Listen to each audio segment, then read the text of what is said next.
Bienvenue à tous dans ce nouvel épisode des passionnés du local. Pour ce 7e épisode, nous vous emmenons à la rencontre d'un producteur local au parcours exceptionnel, Nicolas Tessédou, éleveur laitier et producteur de délices lactées à la petite ferme située à Caussade, dans le Tarn-et-Garonne. Nous avons eu le plaisir de visiter son exploitation de vaches et ses ateliers où sont confectionnés des yaourts, crème brûlée et glaces d'une qualité rare.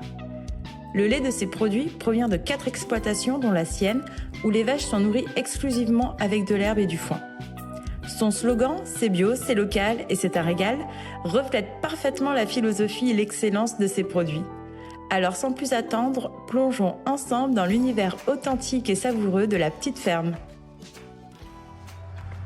Bonjour. Bonjour, donc vous êtes à la petite ferme ici, nous sommes à Caussade dans le Tarn-et-Garonne. Donc là c'est la petite ferme d'origine. C'est ça. Allez, j'enlève la clôture. Alors cette année on a sorti les vaches tard là, on avait un mois de retard sur les pâtures parce qu'on a eu beaucoup de pluie. Voilà, donc en fait vous voyez là on a un chemin et de chaque côté on a des parcelles pour faire pâturer, donc des petits paddocks. Donc en général ils y restent entre 1 et 3 jours sur les paddocks, suivant comment l'herbe a poussé, suivant la taille des paddocks et le nombre de vaches qu'on a dans les troupeaux. Là, ils sont depuis le 2e jour dans cette parcelle. Donc là, c'est des brunes des Alpes et croisées avec des Holstein, puisqu'au départ, on avait des Holstein croisées avec des brunes des Alpes. Donc voilà, cette vache, elle a 14 ans. Ouais, c'est une première génération brune. Voilà, donc elle est marron-noir. Alors nous, toutes les vaches ont des cornes, vous voyez. Oui. Voilà. Ce qui est rare aujourd'hui. Nous sommes sur notre site de transformation où on transforme le lait en fait de 4 exploitations bio. C'est un bâtiment là qu'on a sur une petite zone artisanale, donc c'est pas sur mon exploitation agricole, ce n'est plus sur mon exploitation agricole. Et c'est là qu'on fait venir tout le lait pour ensuite faire nos différents desserts et produits. Alors là, on est dans la partie épicerie. Donc c'est là qu'on va peser tous nos ingrédients et qu'on va réaliser nos recettes. Donc là, on est dans la pièce de transformation principale. Voilà, donc on entend le bruit là de la conditionneuse qui remplit les petits pots de yaourt aujourd'hui. Donc dans cette pièce, en fait, tout autour, on a des pasteurisateurs dans lesquels on a fait chauffer le lait.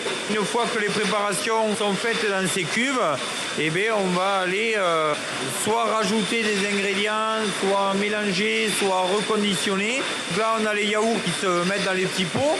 On a une pompe pneumatique là qui prend le lait dans les cubes de pasteurisation. On a mis le ferment et ensuite la ligne de conditionnement va mettre le yaourt encore liquide dans les petits pots. Là par exemple des fraises, on doit faire à peu près 500 pots de fraises aujourd'hui. Voilà. Là c'est la partie flan. Donc le lait qui a été chauffé dans les cubes, on l'a mélangé avec du sucre et des œufs. Donc c'est des vrais flans, c'est-à-dire que c'est l'œuf qui va faire la texture. Ce n'est pas un gélifiant. On les fait comme à la maison et on a un vrai produit qualitatif. Notre créneau, c'est ça, c'est de faire des recettes simples et de qualité. Il n'y a pas besoin d'aller chercher midi à 14h, quoi. C'est de la simplicité avec des bons ingrédients. Voilà. Alors pour continuer la visite, là on a 2 étuves. Donc là ça sert à étuver les yaourts. Cet étuvage, c'est ce qui permet aux bactéries du ferment à yaourt de travailler, de se nourrir des sucres, des protéines, des différents éléments qu'il y a dans le lait pour texturer le yaourt et lui donner son goût. Alors après, on continue encore. Donc là, on arrive aux cellules de refroidissement. Donc là, on a un énorme ventilateur avec derrière une très grosse batterie de froid qui permet de refroidir très rapidement les produits chauds dès qu'on les a fabriqués. Voilà. Et c'est ce choc thermique rapide qui permet ensuite d'avoir une bonne conservation du produit derrière et de limiter le fait que des bactéries puissent se redévelopper dans le produit. On a la même chose pour les glaces, mais de suite, il faut la figer en la glaçant de suite pour éviter qu'elle commence à fondre et qu'elle perde un petit peu d'air et qu'ensuite ça devienne très dur avec des cristaux un peu comme de la glace pilée ou de la neige, vous voyez. Alors là, c'est la chambre froide de stockage de nos produits où on prépare aussi les commandes. Et bien ici, justement, je vais pouvoir vous montrer les nouveaux produits qu'on a fait. Donc on avait des semoules de blé en fait. Donc on avait semoule vanille, semoule citron et semoule rhum raisin. Et là, on a fait une semoule de maïs rouge d'Astarac. En fait, c'est une variété locale du Gers. Donc le principe, c'est d'aider à sauvegarder cette variété. Et donc, pour la sauvegarder, le mieux, c'est de lui créer un débouché à travers la fabrication, notamment de cette semoule. Donc là, c'est la pièce en fait, où on fabrique les glaces. On ne fait pas que des yaourts et des flancs, et voilà, on fait aussi des glaces. Donc là, cet après-midi, on va faire la glace, mais là, depuis mercredi, la vanille maturée. Voilà. Donc vous le voyez, c'est la vanille en gousse, on a encore les morceaux, donc on l'a broyé un petit peu. Et ensuite, on va la filtrer. Et on va la turbiner, donc dans la petite turbine qu'il y a là-bas. Et là, on va sortir vraiment un produit bon, simple. Voilà, c'est que des ingrédients naturels. On fait nous-mêmes les mélanges pour obtenir la texture qu'on veut. La crème, c'est notre crème qu'on met dedans. C'est notre lait qu'on met dedans.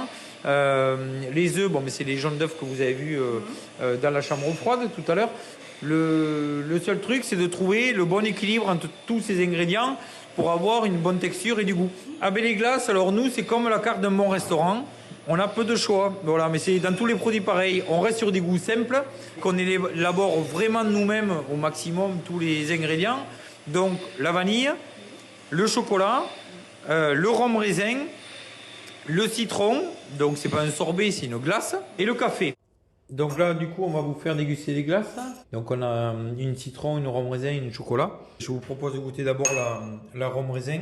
Donc là, on sent quand même le goût du rhum, surtout dans les raisins, puisqu'on fait macérer les raisins dans le rhum.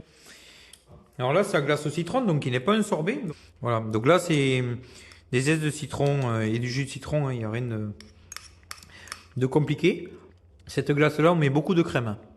Voilà, parce que c'est vrai que du coup, quand on met du jus de citron, ça fait un côté très liquide. Si vous congelez du jus de citron, vous allez avoir du glaçon très dur, comme de l'eau, quoi. Voilà. Alors on a la chocolat qu'on va goûter là. C'est du cacao en poudre qu'on met, et puis du chocolat noir de couverture. Donc là, c'est un Sao Tomé. En termes de sucre, on a essayé aussi de faire une glace qui soit pas trop sucrée, c'est-à-dire qu'on n'a pas la bouche qui est prise trop par le sucre. C'est le problème que souvent, pour équilibrer l'amertume du chocolat, on sucre de l'autre côté. Alors le sucre, ça compense bien l'acidité, mais pas complètement l'amertume de toute manière. Voilà. Alors si on avait un truc acide, vous mettez du sucre, c'est un peu l'exemple du yaourt nature. Quand il est trop acide, vous allez mettre du sucre. Voilà. Donc vous allez plus sentir l'acidité. Elle est toujours là. D'ailleurs, votre estomac, des fois, il le sent qu'elle était encore là, l'acidité. Mais le sucre, il vous l'a masqué.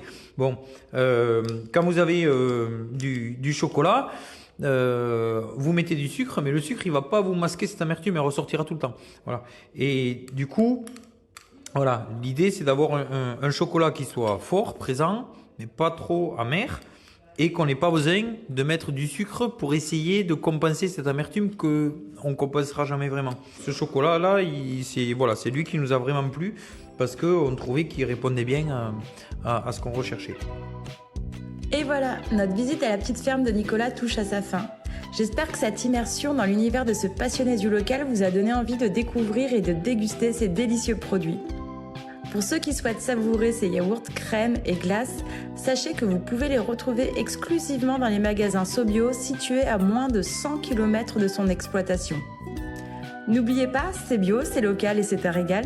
Merci d'avoir été avec nous pour ce 7e épisode des Passionnés du local. À très bientôt pour une nouvelle rencontre gourmande et engagée.